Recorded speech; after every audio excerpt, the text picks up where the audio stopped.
pecado y falta de perdón. Y lo que vamos a hacer es hablar o comentar algunos versículos que nos hablan del pecado en sus varias facetas, y luego hablamos de la falta de perdón, lo cual es pecado, es un tipo de pecado, pero trae consecuencias diferentes. No es mi intención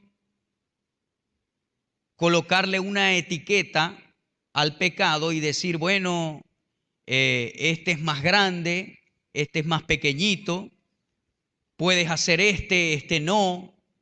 La Escritura está en contra de eso.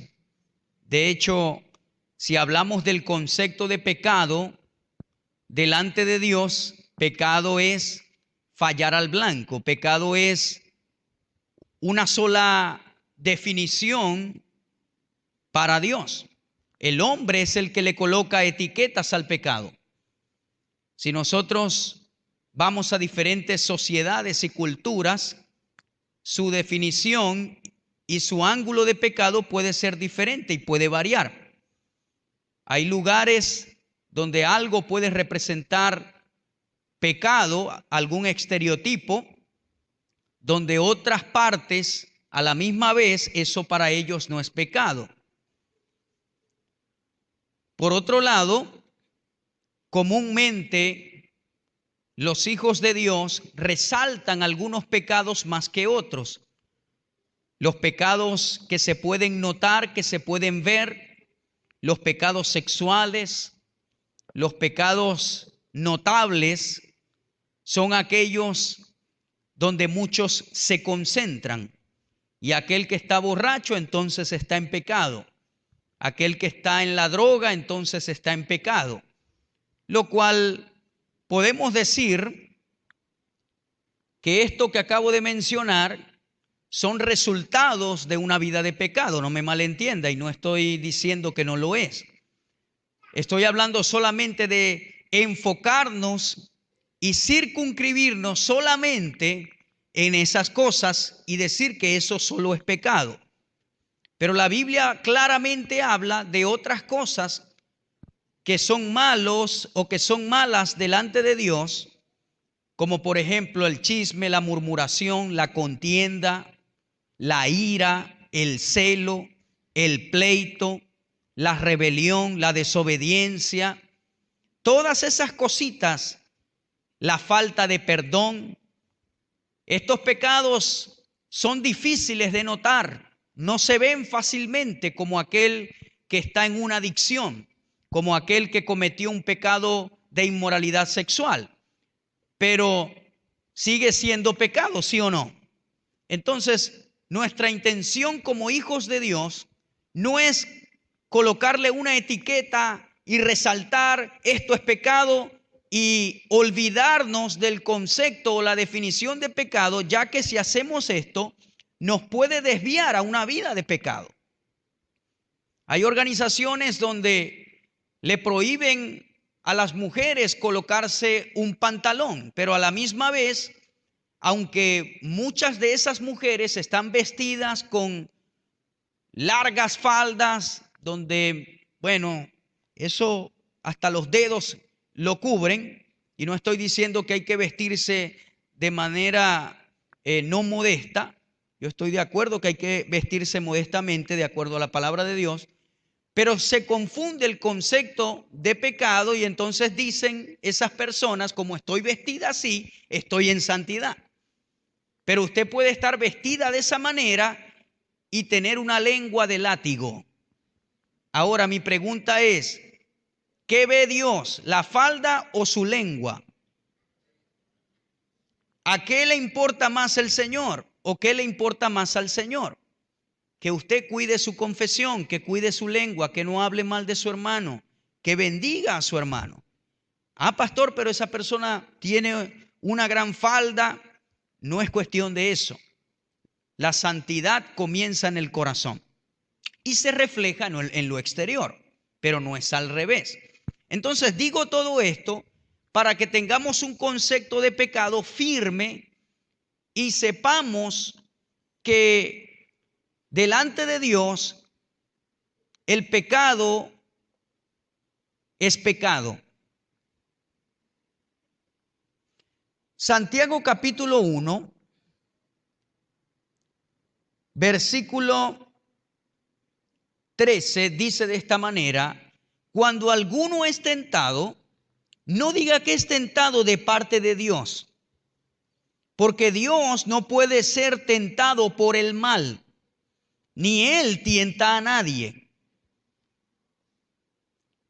¿Alguna vez usted se ha preguntado, ¿será que Dios algún día ha pensado en algo malo? Según este versículo bíblico, no. En otras palabras, no es posible que Dios en algún momento tenga una mala intención, piense algo malo o piense en el pecado. ¿Por qué? Porque el pecado no es parte de su naturaleza. Ni siquiera puede pensar en ello porque es algo como el agua y el aceite. Dios no tiene comunión con las tinieblas. Así como Él no es tentado por el mal, Él no tienta a nadie con el mal. Esto es muy importante que lo entendamos, porque muchas veces le damos la culpa a Dios de las tentaciones que nosotros tenemos y lo llamamos pruebas. Bueno, Dios me está probando con esto a ver cómo salgo, si aprobado o aplazado. Dice que Dios no tienta a nadie ¿con qué? Con el mal. Eso es masoquismo. Es como que Él te diga, bueno, yo te voy a probar con este pecado a ver cómo tú reaccionas. Dios no trabaja de esa manera. Dios no usa el mal para probarte. Dios prueba con la obediencia, como lo hizo con Abraham. Sacrifícame a tu hijo. Él quería conocer el corazón de Abraham. ¿Ve? Sino que cada uno es tentado cuando de su propia concupiscencia es atraído y seducido. Nosotros estamos en un cuerpo donde lamentablemente por causa del pecado original cayó en un estado pecaminoso. Un alma que desea lo malo, que puede ser renovada con la palabra de Dios. Pero dice el escritor claramente que cuando alguien es tentado, aun si el mismo enemigo te tienta, él usa esa concupiscencia que está en el alma de la persona para ser que atraído y seducido. Cada uno de los que estamos acá, para hablar claramente, estamos inclinados a cierta influencia pecaminosa y que el enemigo en muchas veces, él sabe cuál es esa inclinación. Por ejemplo, puede haber alguien acá que no tiene ningún tipo de problema de beber una bebida alcohólica porque no es su inclinación. Nunca fue tentado en esa área. O quizás estuviste adicto a eso, pero Dios te libertó y ya no tienes ningún problema. Pero a la misma vez, otra persona sí puede sentir una inclinación hacia eso y lucha continuamente o esporádicamente con ese tipo de pecado. Pero por otro lado, el que lucha con esa adicción no lucha con un pecado de inmoralidad sexual cuando otro, su inclinación de concupiscencia es la inmoralidad sexual. ¿Me comprende? ¿Qué quiero decir con esto? Que todos en este salón tenemos diferentes inclinaciones hacia una tentación específica. Y eso es lo que va a usar el enemigo para tentarnos y llevarnos al pecado. Hay personas que su inclinación hacia el pecado es, por ejemplo, la crítica, la calumnia. No es algo notable, la ira, la contienda, las raíces de amargura, la falta de perdón, el pecado sexual, ¿ve? La mentira. Tantas cosas. El pecado se distribuye en diferentes nombres que pueden ser incontables. Y lo que hace el enemigo es, para llevar al pecado al ser humano, es que él hace 3 pasos. El primero inspecciona, luego él influye y luego él ataca. Un ejemplo claro, el primero inspecciona tu vida, qué te gusta, qué lugares frecuentas, con quién estás todo el tiempo. ¿Cuáles son los elementos de cooperación que tú le das a él para él influenciarte? Recuerde algo, él nunca te va a atacar a ti con algo que a ti no te guste, porque no va a representar ninguna tentación.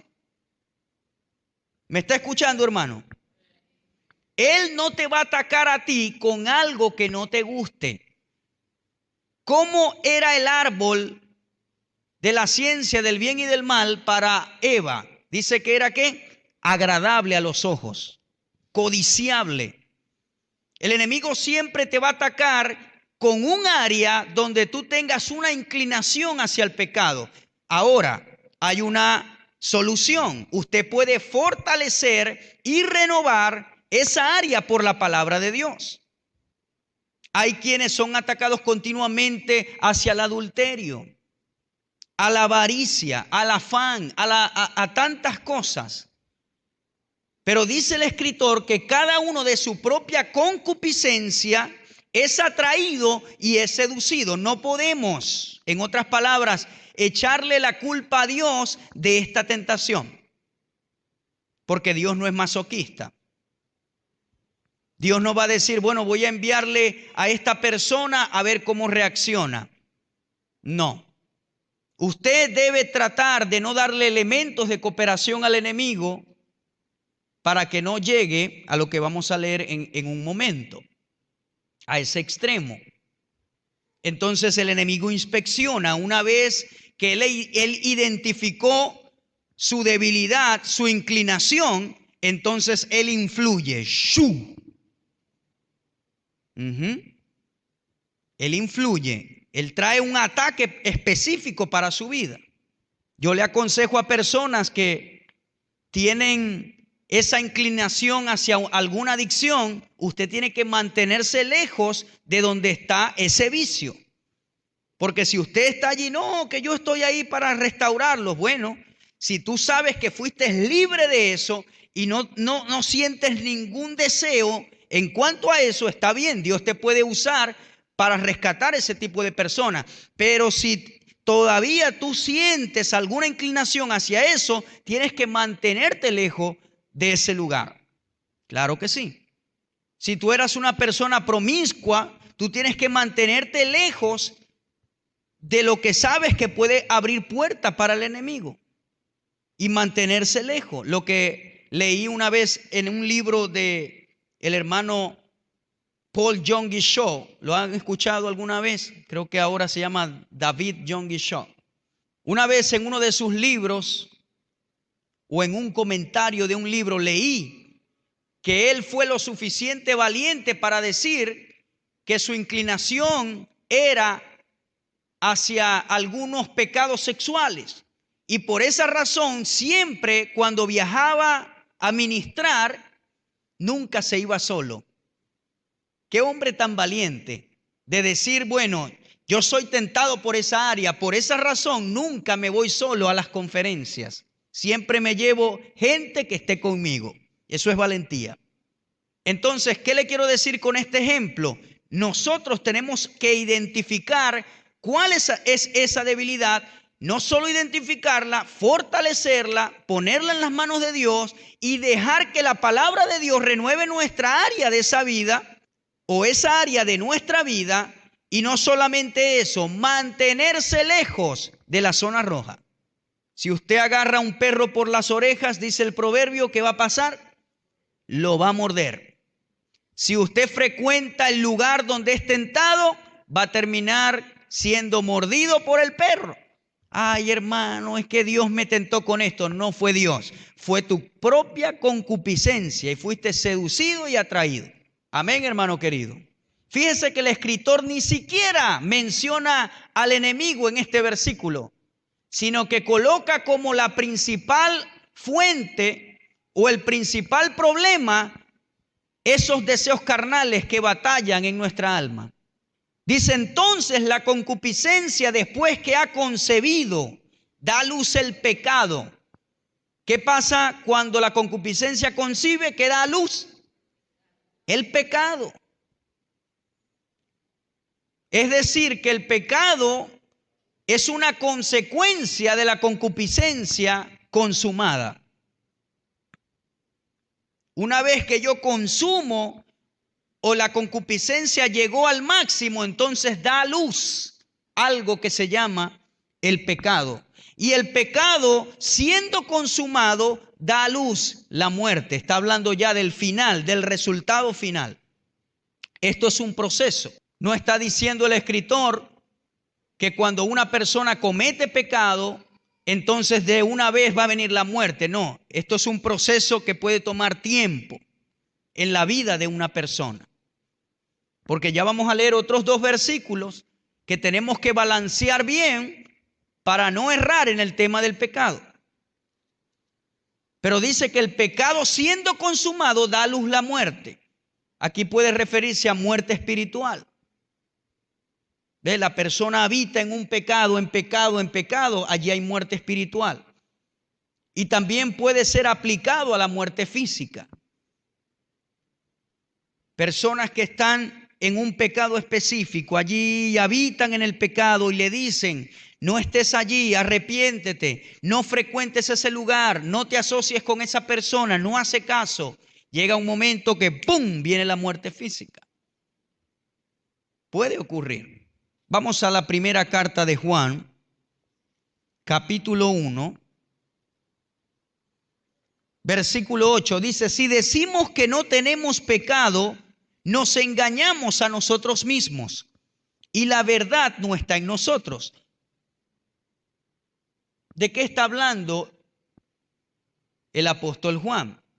Viene hablando en los otros versículos, no podemos echar a un lado u obviar los versículos anteriores para entender todo el contexto. Está hablando de la dependencia que nosotros tenemos de Dios y de su sangre, porque somos personas falibles. Y dice, si decimos que no tenemos pecado, nos engañamos a nosotros mismos. ¿Quién no ha cometido alguna falla, algún pecado acá o no comete pecado? Todos. De hecho, si usted piensa mal, ya eso es pecado. Y necesita la sangre de Jesucristo. ¿Sí o no? Todos los días yo soy dependiente de la sangre de Jesucristo. El día que yo diga, no hermano, yo soy perfecto, le estoy mintiendo. Porque cuando la Biblia habla de perfección, usted tiene que leer en qué contexto está hablando esa palabra. No está hablando de perfección de que es intachable en este mundo. Porque todo lo de este mundo es falible, empezando por nosotros los hombres, el ser humano. Entonces, acá el apóstol Juan está diciendo, si decimos que no tenemos pecados, nos hacemos mentirosos, hablando de la dependencia que tenemos en Dios en cuanto a su perdón y su sangre. Por eso dice en el siguiente versículo, si confesamos nuestros pecados, Él es fiel y justo para perdonar nuestros pecados y limpiarnos de toda maldad. Si decimos que no hemos pecado, le hacemos a Él mentiroso y su palabra no está en nosotros. Necesitamos de Dios, necesitamos de su perdón, necesitamos de su sangre. Pero allí en esa misma carta que fue escrita para los hijos de Dios, vamos al capítulo 3 y vamos a ver un concepto totalmente distinto del pecado aquí. Gloria a Dios. Capítulo 3, versículo 4, dice: todo aquel que comete pecado infringe también la ley, pues el pecado es infracción de la ley. Versículo 5, y sabéis que Él apareció para quitar nuestros pecados si no hay pecado en Él. Todo aquel que permanece en Él no peca. Todo aquel que peca no le ha visto ni le ha conocido. Bueno, pero Juan, ponte de acuerdo. Tú dices por un lado que si decimos que no tenemos pecado, nos engañamos, y por este lado estás diciendo que si permanecemos en Él, no vamos a pecar, porque todo aquel que peca no le ha visto ni le ha conocido. Hijitos, nadie os engañe. El que hace justicia es justo como Él es justo. El que practica el pecado es del diablo, porque el diablo peca desde el principio. Para esto apareció el Hijo de Dios, para deshacer las obras del diablo. Hablando del pecado.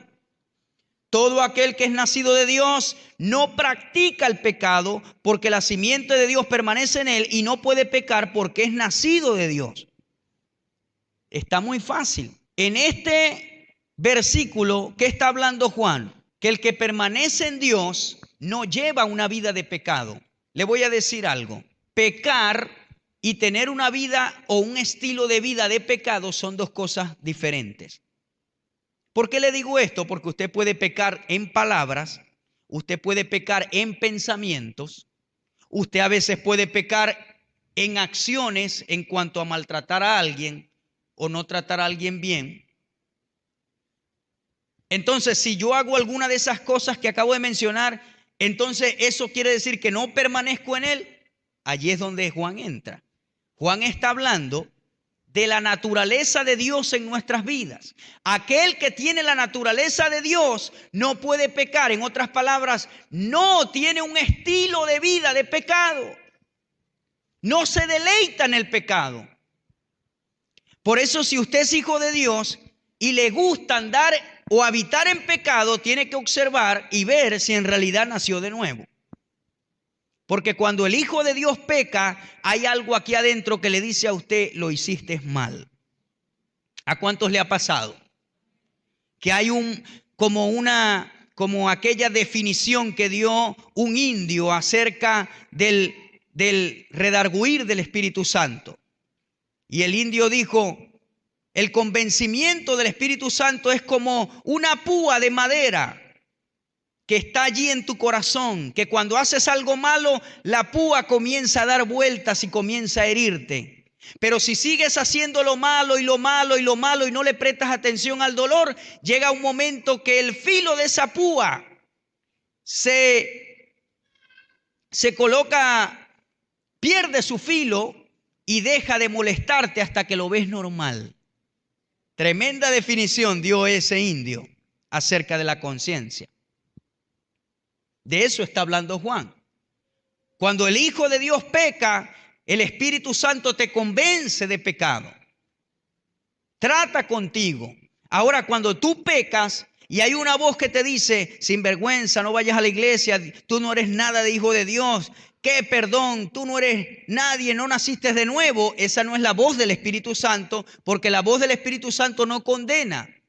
Esa es la voz del enemigo para que te alejes de Dios, para que corras de Dios. Cuando usted cometa una falta, no corra de Dios, corra hacia Dios. La voz del Espíritu Santo le convence, le dice: hiciste mal, pero sigue adelante. La sangre de Jesucristo te limpia de todo pecado. Busca ayuda, levántate. Esa es la voz de Dios. ¿Ve? Todos tenemos esa experiencia como hijos de Dios. Hemos hecho algo malo, pero hay algo adentro, una tristeza que nos invade, pero no es una condenación.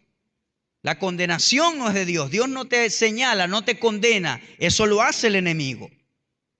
Pero esa tristeza que usted siente aquí adentro es el convencimiento del Espíritu Santo, porque si no tenemos nada, si no sentimos nada, seguimos haciendo lo malo. ¿Qué hace usted? Primera de Juan capítulo 1. Confesamos nuestro pecado delante de Dios, clamamos a la sangre de Jesucristo y seguimos adelante. Pero el Hijo de Dios que permanece en Cristo, que permanece en Él, no practica el pecado. No es un practicante del pecado, como muchos han interpretado hoy en día. Ah, no, hermano, tranquilo, estamos en el tiempo de la gracia. Yo puedo hacer lo que yo quiera. Yo puedo vivir la vida como yo quiera porque yo estoy en la gracia y la sangre de Jesucristo me limpia de todo pecado. Pablo lo dijo. ¿Perseveraremos en el pecado para que la gracia abunde? De ninguna manera. En la libertad y el libertinaje son dos conceptos diferentes. Nosotros tenemos libertad en Cristo, pero no libertinaje hacia el pecado. Amén, hermano querido. Entonces, no podemos ser gobernados por el pecado. Por eso es que dice el versículo 9 del capítulo 3, todo aquel que es nacido de Dios no practica el pecado, porque la simiente de Dios permanece ¿dónde? En él. Y no puede pecar porque es nacido de Dios. Está hablando de un sistema de vida, de pecado.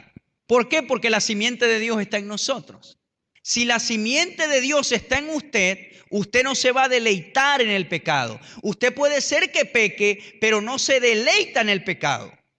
Porque si usted se deleita en el pecado, lo más seguro es que la simiente de Dios no está en su vida. A menos que su conciencia ya está entenebrecida, está endurecida, está cicatrizada y no hay convencimiento del Espíritu Santo, no porque Él no lo haga, sino porque ya usted no lo siente, porque está habitando en el pecado. Y allí es donde se cumple la escritura que acabamos de leer: el pecado es consumado y da a luz la muerte. Personas que pecan y pecan y pecan y lo ven normal, tranquilo. Va a llegar un momento que ese pecado va a dar a luz la muerte. Pero el Hijo de Dios, porque tiene la simiente de Dios, no puede vivir un estilo de vida de pecado. Cuando peca, Señor, perdóname, me equivoqué. Y somos dependientes de la sangre de Cristo cada día, por pensamiento, por palabras, por acciones. Ahora, esas cosas que te atacan, usted las puede cambiar y puede renovarlas por la palabra de Dios. Pero el estilo de vida de pecado no debe habitar en su vida, porque la simiente de Dios, esa palabra simiente es semilla, la semilla de la vida de Dios. Esperma es la palabra correcta. La vida de Dios, su naturaleza, dice la Escritura que Él la colocó en su vida. Y esa semilla, ¿qué va a producir? Cuando usted la riega, la abona, la cuida, ¿qué va a producir? El fruto del Espíritu. Gozo, paz, paciencia, benignidad, bondad, fe, mansedumbre, templanza. El fruto del Espíritu. Porque esa es la naturaleza de Dios. ¿Ve? Si usted la riega, si usted la cultiva, si usted ayuda a su crecimiento, allí está la simiente. Cuando usted hace lo malo, entonces viene la tristeza. Arrepiéntete, no hagas eso, no habites en el pecado. Eso es lo que está hablando jugando al pecado o concerniente al pecado. No podemos deleitarnos en el pecado porque le abrimos una puerta al enemigo. Se la abrimos nosotros mismos para que mate, hurte y destruya. Y nosotros somos los primeros responsables en mantener nuestra vida con las puertas cerradas al enemigo. Normalmente los cristianos le echan la culpa al diablo. Yo creo que una de las quejas más grandes del diablo es eso, que los cristianos le viven echando la culpa. Y no está mal, usted se la puede echar todo el tiempo que quiera. Pero dice un dicho que mientras usted crea que está bien y está mal, nunca saldrá del problema. Si usted todo el tiempo, ay, el enemigo me tiene aquí atacado con esto, y no sabe que usted tiene la autoridad, nunca va a salir del hoyo. Nunca va a salir de allí. Entonces cierre la puerta del pecado. Si usted está habitando en un pecado continuo, en este momento clame a la sangre de Cristo y diga: Señor, yo en este día te pido fortaleza, cierro la puerta del pecado y quiero seguir adelante. Amén, hermanos. Otra cosa es la falta de perdón. Posiblemente el miércoles que viene tengamos que finalizar con la falta de perdón, porque tenemos que leer algunos versículos bíblicos y hablar profundamente de lo que es la falta de perdón, ya que esto es terrible y le abre mucha puerta al enemigo para que destruya al ser humano. La falta de perdón es un cáncer espiritual. No importa quién tiene la razón. En muchos casos usted no hizo nada, lo ofendieron, la otra persona es culpable, pero si usted tiene la falta de perdón, el afectado es usted. Porque el otro anda caminando tranquilo por ahí, trabaja, hace todo, se despierta, duerme como un bebé. Y usted es el que se desvela, usted es el que tiene esa raíz creciendo por dentro, el que está amargado, el que está frustrado. Y el otro está tranquilo, trabajando, comiendo, disfrutando. Y la persona que tiene la falta de perdón es la que sufre y es aquella que recibe los látigos del enemigo. Entonces vamos a estar cubriendo el tema de la falta de perdón y también de los tipos de falta de perdón que existen y cómo la falta de perdón le abre puertas al enemigo para que venga a la vida y destruya a esa persona. Por la falta de perdón se han destruido organizaciones, iglesias, matrimonios, familias, por no tener la capacidad de perdonar. También vamos a discutir de que Dios nos ha dado la capacidad de perdonar porque el amor de Dios ha sido derramado en nuestros corazones. Usted puede perdonar así como Cristo lo perdonó a usted. Hay una historia en la palabra de Dios que dice claramente lo grande que fue el perdón de Dios para nosotros y lo poquito en comparación que es el perdón de nosotros hacia nuestro prójimo. Y él lo dice con una parábola. Este hombre le fue perdonado muchísimo, muchísimo. Digamos como 20 millones de dólares en lo equivalente al valor de hoy, presente. Y dice un comentario que cuando a esa persona se le perdonó los 20 millones de dólares, el rey se lo perdonó, al salir se encontró un consiervo que le debía solo 17 dólares. Y cuando lo vio, dice que lo agarró por el cuello, lo empezó a ahogar y a reclamar que le pagara los 17 dólares, cuando hace minutos atrás se le había perdonado la cantidad de aproximadamente 20 millones de dólares. Así está la parábola y así compara Dios lo que Él nos perdonó a nosotros con lo que nosotros tenemos que perdonar a nuestro prójimo. Muchas veces nos enfrascamos y nos enfocamos en lo que me hizo. Mira lo que es que tú no entiendes lo que me hizo. Son 17 dólares. ¿Ok? 20 millones te perdonó Él. Usted tiene que perdonar 17. No importa lo que te hicieron. Dios te ha dado la capacidad de poder perdonar con su amor. Es incondicional. Y no importa lo que te hayan hecho, usted puede salir libre de la falta de perdón. Y no solamente es beneficioso en ese aspecto, sino que inmediatamente cuando usted decide perdonar, le cierra la puerta al enemigo y usted comienza a dormir bien, comienza a comer bien y comienza a mirar a esa persona desde otra perspectiva. ¿Verdad que sí? ¿Han conocido alguna vez a alguien con falta de perdón? ¿Le ha atacado alguna vez el enemigo con falta de perdón? Claro que sí. Estoy seguro que a todos nosotros aquí alguna vez la falta de perdón ha venido a nuestro corazón a querer carcomer, a querer dañar, a querer perturbar, a querer contaminar nuestro corazón. Pero el miércoles que viene vamos a hablar en detalle de la falta de perdón y ya es posible que entremos en la quinta puerta, la cual es las experiencias traumáticas. Vamos a hablar